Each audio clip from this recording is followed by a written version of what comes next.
Baiklah, kepada peserta ujian profesi advokat DPC Pradi Kabupaten Cilacap dan teman-teman sosial media dimanapun Anda berada yang hendak mau ikut ujian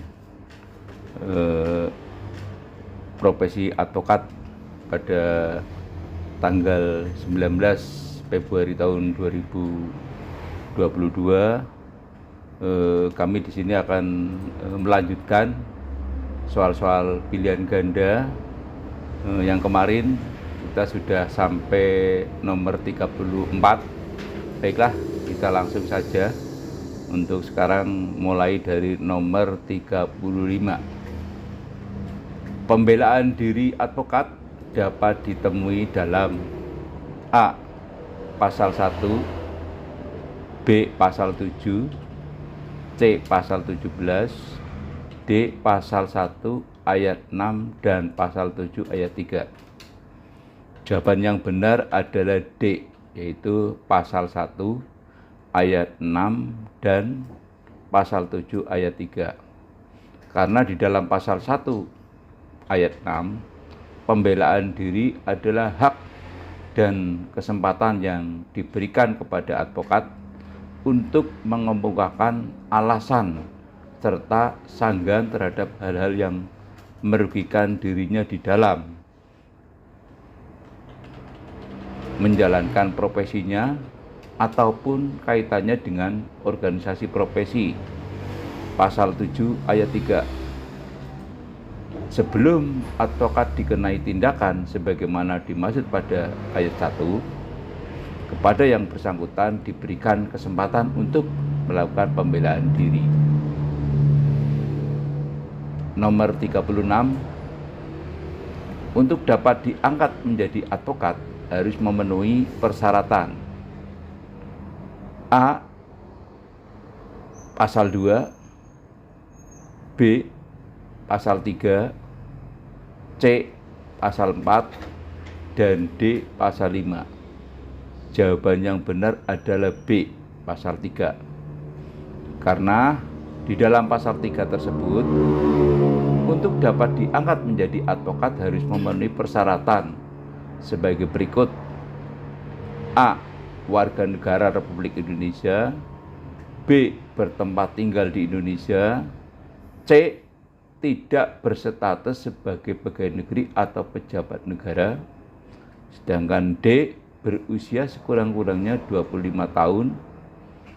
E. Berijazah sarjana hukum yang berlatar belakang pendidikan tinggi hukum sebagaimana dimaksud dalam pasal 2 ayat 1. F. Lulus ujian yang diadakan oleh organisasi advokat. G. Magang sekurang-kurangnya 2 tahun terus-menerus pada kantor advokat. H. Tidak pernah dipidana karena melakukan tindak pidana kejahatan yang diancam dengan pidana penjara 5 tahun atau lebih. I. Berperilaku baik, jujur, bertanggung jawab, adil, dan mempunyai integritas yang tinggi. Lanjut, nomor 37 ya.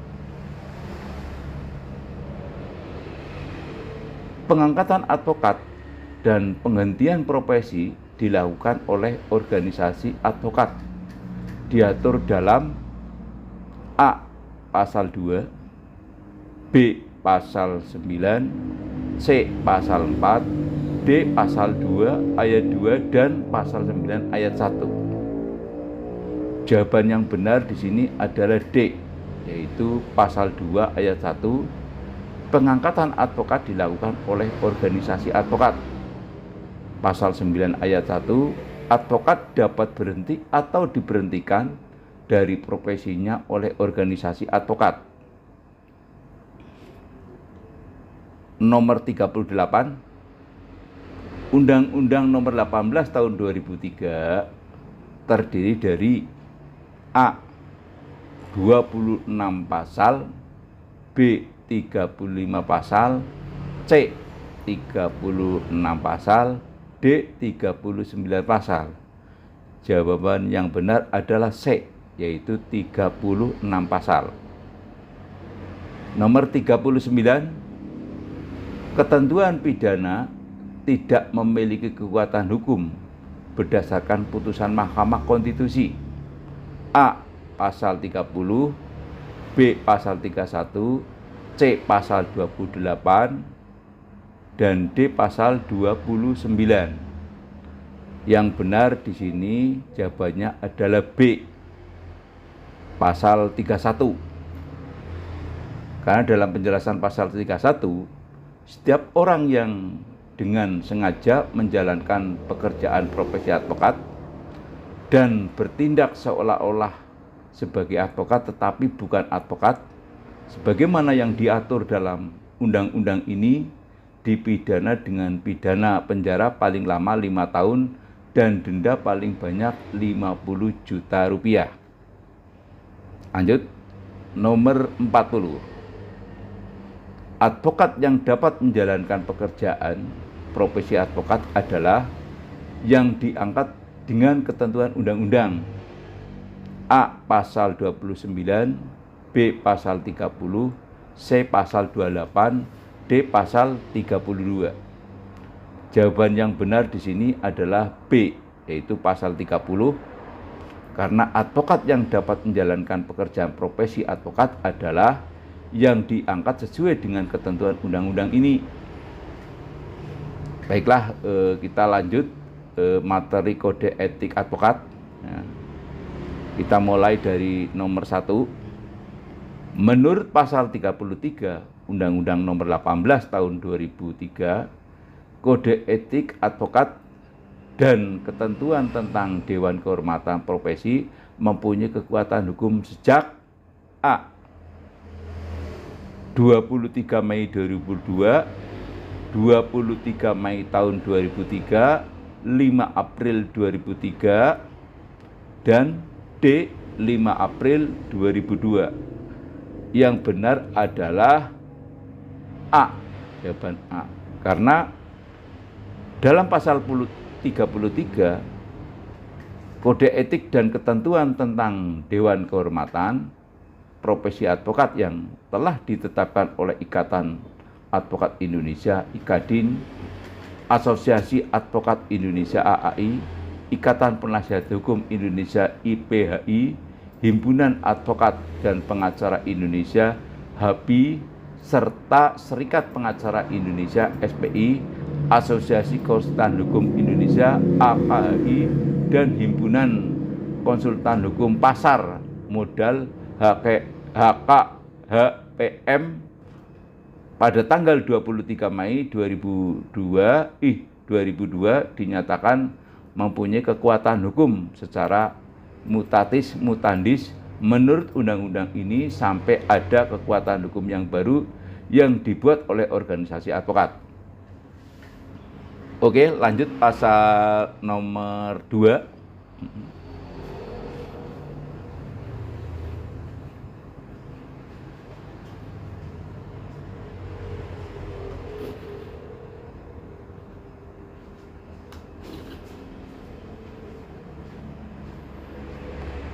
Nomor 2, menurut pasal 3 Kode Etik Advokat Indonesia, advokat dapat menolak untuk memberi nasihat dan bantuan hukum karena 1. A. Bertentangan dengan hati nuraninya, B. Tidak sesuai dengan keahliannya, C. Tidak ada dasar hukumnya, A dan B benar. Dalam hal ini yang benar jawabannya adalah D, yaitu pasal 3 A. Advokat dapat menolak untuk memberikan nasihat dan bantuan hukum kepada setiap orang yang memerlukan jasa dan atau bantuan hukum dengan pertimbangan oleh karena itu tidak sesuai dengan keahliannya dan bertentangan dengan hati nuraninya, tetapi tidak dapat menolak dengan alasan karena perbedaan agama, kepercayaan suku, keturunan jenis, kelamin, keyakinan politik, dan kedudukan aslinya. Nomor 3, menurut pasal 2, kepribadian advokat dalam menjalankan tugasnya, menjunjung tinggi hukum. A. Undang-Undang Dasar Republik Indonesia. B. Kode etik advokat. C. Sumpah jabatan. D. Semuanya benar. Dalam hal ini yang benar jawabannya adalah D, yaitu pasal 2. Advokat Indonesia adalah warga negara Indonesia yang bertakwa kepada Tuhan Yang Maha Esa, bersikap satria jujur dalam mempertahankan keadilan, kebenaran, dilandasi moral yang tinggi, luhur dan mulia, dan dalam melaksanakan tugas menjunjung tinggi hukum, Undang-Undang Dasar Republik Indonesia, kode etik advokat, serta sumpah jabatannya. Lanjut, nomor 4. Menurut pasal 4, hubungan dengan klien adalah tidak dibenarkan. Menurut pasal 4, hubungan dengan klien advokat tidak dibenarkan. A. Menjamin kepada kliennya bahwa perkara yang ditangani akan menang. B. Membebani klien dengan biaya-biaya yang tidak perlu. C. Melepaskan tugas dibebankan pada saat tidak menguntungkan. D. Semua benar. Yang benar jawabannya adalah D, yaitu pasal 4. Advokat di dalam perkara-perkara perdata harus mengutamakan penyelesaian dengan jalan damai. B. Advokat tidak dibenarkan memberikan keterangan yang dapat menyesatkan klien mengenai perkara yang sedang diurusnya. C. Advokat tidak dibenarkan menjamin kepada kliennya bahwa perkara yang ditangani akan menang. D. Dalam menentukan besarnya honorarium, advokat wajib mempertimbangkan kemampuan klien. Nomor berikutnya yaitu nomor 5 ya. Pasal 5, hubungan dengan teman sejawat dan keberatan terhadap tindakan teman sejawat yang dianggap bertentangan dengan kode etik advokat harus diajukan kepada Dewan Kehormatan. A. Hubungan harus dilandasi sikap paling hormat. C. B. Di dalam soal pertama tadi ya, untuk kita ulang di soal nomor 5. Menurut pasal 5, hubungan dengan teman sejawat, keberatan terhadap tindakan teman sejawat yang dianggap bertentangan dengan kode etik advokat harus diajukan kepada Dewan Kehormatan. A. Hubungan harus dilandasi sikap saling hormat. B. Hubungan harus dilandasi sikap saling hormat. C. Tidak diperkenankan merebut klien dari rekan sejawat. D. Semua benar. Jawaban yang benar adalah D. Ya. Dalam hal ini, sesuai dengan pasal 5, hubungan antara teman sejawat advokat harus dilandasi sikap saling menghormati, saling menghargai, dan saling mempercayai. Lanjut, kita nomor 6. Ya. Dalam tentang sejawat asing, bahwa advokat asing yang berdasarkan peraturan perundang-undangan yang berlaku menjalankan profesinya di Indonesia tunduk serta wajib mentaati kode etik diatur dalam A. Pasal 6, B. Pasal 7, C. Pasal 8, dan D. Pasal 9. Yang benar adalah A, yaitu pasal 6. Karena di dalam pasal 6 tersendiri, advokat asing yang berdasarkan peraturan perundang-undangan yang berlaku menjalankan profesi di Indonesia tunduk kepada serta wajib kepada mentaati kode etik ini. Ya. Lanjut, nomor 7.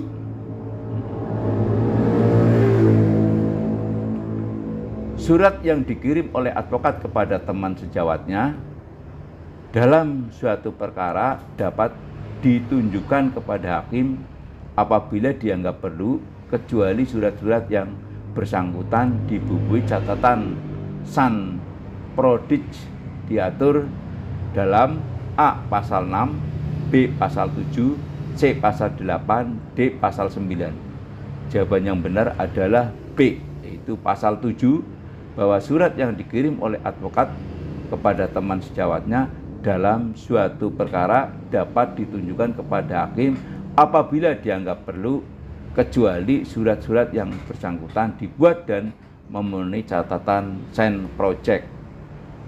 Lanjut, nomor 8 ya.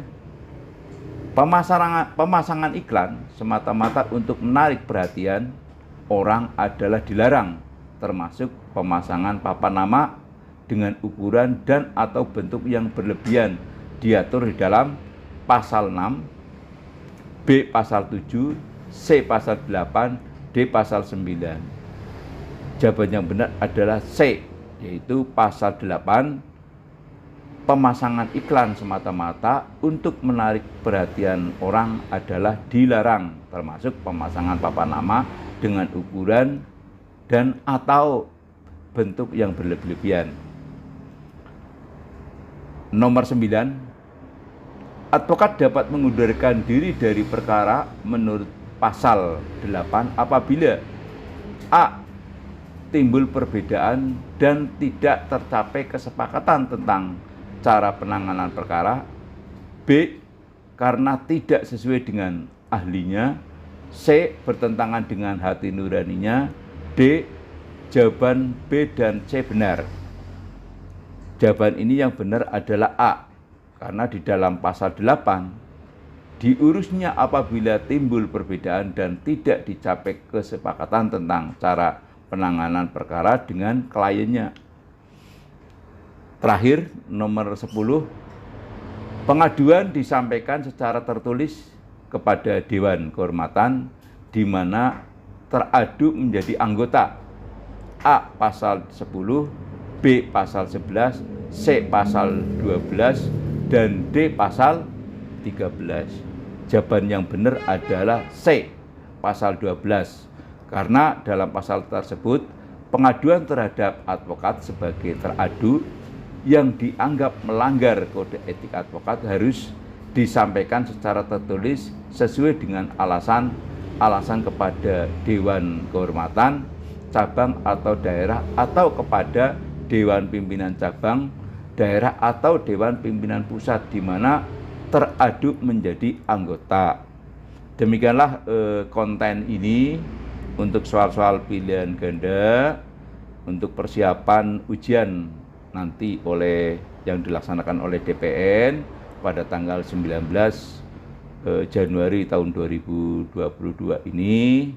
Saya dari atas nama Ketua DPC Pradi Kawin Cilacap mohon kepada teman-teman sosial media dimanapun Anda berada dan kepada rekan-rekan peserta ujian profesi advokat DPC Pradi Kawin Cilacap, mohon untuk didukung konten ini demi suksesnya Anda di dalam mengerjakan nanti untuk soal-soal pilihan ganda. Jangan lupa selalu like, komen, dan subscribe.